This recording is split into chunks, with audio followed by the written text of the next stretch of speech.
Assalamualaikum warahmatullahi wabarakatuh. Alhamdulillahilladzi ja'ala ramadhana syahrus siyam alladzi unzila fihi al-Qur'an. Assalatu wassalamu ala sayyidi waladi adnan wa ala alihi wa sahbihi ila akhiriz zaman. Amma ba'du fa rabbi shrah li sadri wa yassir li amri wahlul 'uqdatam min lisani yafqahu qawli wahdi qalbi bihaqqi sayyidina Muhammad. Allahumma inna nas'aluka al-futuh wal munuh wal rusukh wa salahal jasad wa ruh wa taubatan nasuh. Kaum muslimin, muslimat, shaimin, shaimat rahimakumullah. Pada hakikatnya puasa bukan saja mulut tidak makan, tidak minum, akan tetapi mulut harus dipelihara dari segala yang merusak pahala ibadah puasa. Mulut kita ini bisa jadi sumber pahala. Sebaliknya mulut ini bisa jadi sumber dosa. Mulut ini akan jadi sumber pahala manakala kita lakukan dia positif. Berzikrullah, membaca kalamullah, berselawat kepada Rasulullah sallallahu alaihi wasallam. Mulut ini akan jadi sumber pahala. Tapi manakala kita lakukan dia negatif, ngerumpi mulut, caci maki mulut, ghibah mulut, fitnah mulut, namimah mulut, maka mulut ini akan jadi sumber dosa. Oleh karenanya Ramadan memberikan pendidikan yang begitu besar kepada kita untuk kita bisa menjaga lisan kita dari perbuatan-perbuatan yang tercela. Oleh karena itu pelajaran Ramadan ini nyok kita amalkan di luar bulan suci Ramadan. Karena kalau tidak, saya sangat amat khawatir kalau terus-menerus kita tidak bisa menjaga lisan kita, itu bisa mewariskan mati su'il khatimah waliyadzubillah. Dalam sebuah kitab di sana diterangkan ada seorang bernama Abdullah bin Ahmad. Satu ketika Abdullah bin Ahmad sedang melaksanakan tawaf di Ka'bah, mengelilingi Ka'bah 7 kali tawaf namanya. Pada putaran pertama beliau melihat ada seorang laki-laki yang tengah bergelantung di kelambu Ka'bah seraya membaca doa, Allahumma akhrijni minad dunya musliman. Ya Allah, keluarkan aku dari alam dunia ini sebagai seorang muslim. Abdullah bin Ahmad memuji, cakep ini doa. Putaran kedua Abdullah bin Ahmad menyaksikan orang yang tengah bergelantungan di kelambu Ka'bah membaca doa yang sama, masih memuji. Putaran ketiga, keempat, kelima, sampai putaran terakhir laki-laki yang tengah bergelantungan di kelambu Ka'bah ini hanya membaca doa satu, Allahumma akhrijni minad dunya musliman. Ya Allah, keluarkan aku dari alam dunia ini sebagai seorang muslim. Mulai kecewa dia. Selesai tawaf dia hampiri laki-laki ini. Saya berkata, hai mas, sampean kok bodoh sekali, sampean kok tolol sekali sih. Di tempat yang apa saja sampean minta pasti Allah kabulkan. Mengapa sampean cuma minta satu? Apa sampean gak ingin jadi konglomerat? Apa sampean gak ingin punya mobil mewah? Apa sampean gak ingin punya apartemen? Abdullah bin Ahmad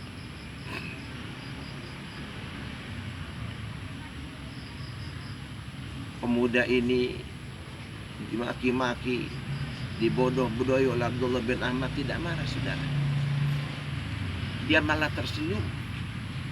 Kemudian berkata, Tuan, andaikan Tuan tahu apa yang terjadi pada diri keluarga kami, saya yakin Tuan tidak akan membodoh-bodohkan saya.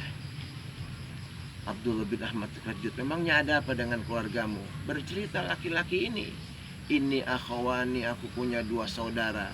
Akhun shogir, saudaraku yang kecil, adikku. Wa akhun kabir, saudaraku yang besar, abangku. Kakak dan adikku ini pekerjaannya sangat mulia.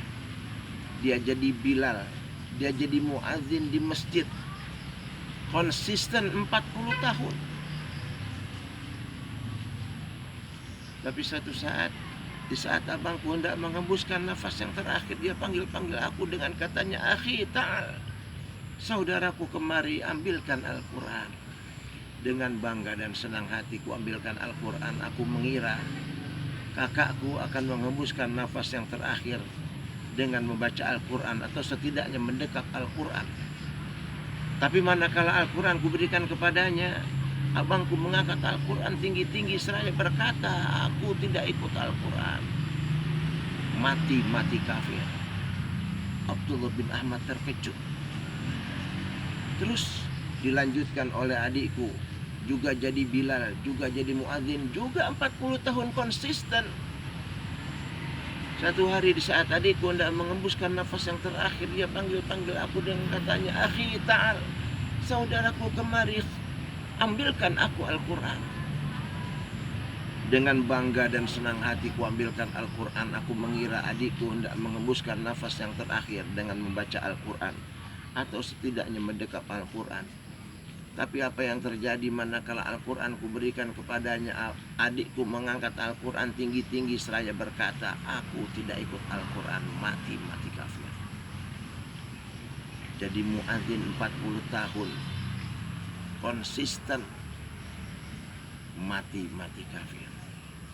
Abdullah bin Ahmad terkejut. Kakak dan adikmu pekerjaannya begitu mulia, kok akhir hayatnya su'il khatimah? Melanjutkan ceritanya orang laki-laki ini. Kakak dan adikku pekerjaannya sangat mulia. Dia jadi Bilal, dia jadi muadzin 40 tahun. Tapi sayang, kakak dan adikku tidak pandai menjaga lisannya. Dia mudah menfitnah orang, dia mudah mencaci maki orang, dia gemar berghibah. Akibat tidak pandai menjaga mulut, bisa mewariskan mati su'il khatimah. Wal iyadu billah. Allahumma inna nas'aluka husnal khatimah. Ya Allah, kami berlindung kepadamu, kami mohon kepadamu akhiri hayat kami dalam keadaan husnul khatimah. Wa na'udzubika min su'il khatimah. Dan kami berlindung kepadamu ya Allah, akhir hayat kami dalam keadaan su'il khatimah. Ya Allah, ya Rahman, ya Rahim, di hari yang ke-8 dari bulan Ramadan ini, ya Allah, kami mohon kepadamu, ya Allah, ampuni dosa-dosa kami, dosa ibu bapak kami. Sayangi mereka ya Rabb, sebagaimana mereka menyayangi kami di waktu kami kecil. Ya Allah, ya Rahman, ya Rahim, jauhkanlah bangsa dan negara kami dari bala bencana. Jauhkanlah dari segala musibah, jauhkanlah dari segala fitnah, jauhkan dari disintegrasi bangsa. Ya Allah, ya Rahman, ya Rahim, COVID-19 yang saat ini melanda negara kami, dengan Ramadan ini ya Allah, lenyapkan, hilangkan ya Allah, jauhkan ya Allah wabah yang sangat berbahaya ini ya Allah.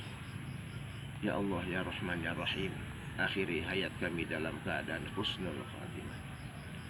Wa sallallahu ala sayyidina Muhammadin wa alihi wasallam. Walhamdulillah rabbil alamin. Selamat berbuka puasa di hari yang ke-8 daripada bulan suci Ramadan. Sekian dan demikian. Wallahul muwaffiq ila aqwamit thoriq. Wassalamualaikum warahmatullahi wabarakatuh.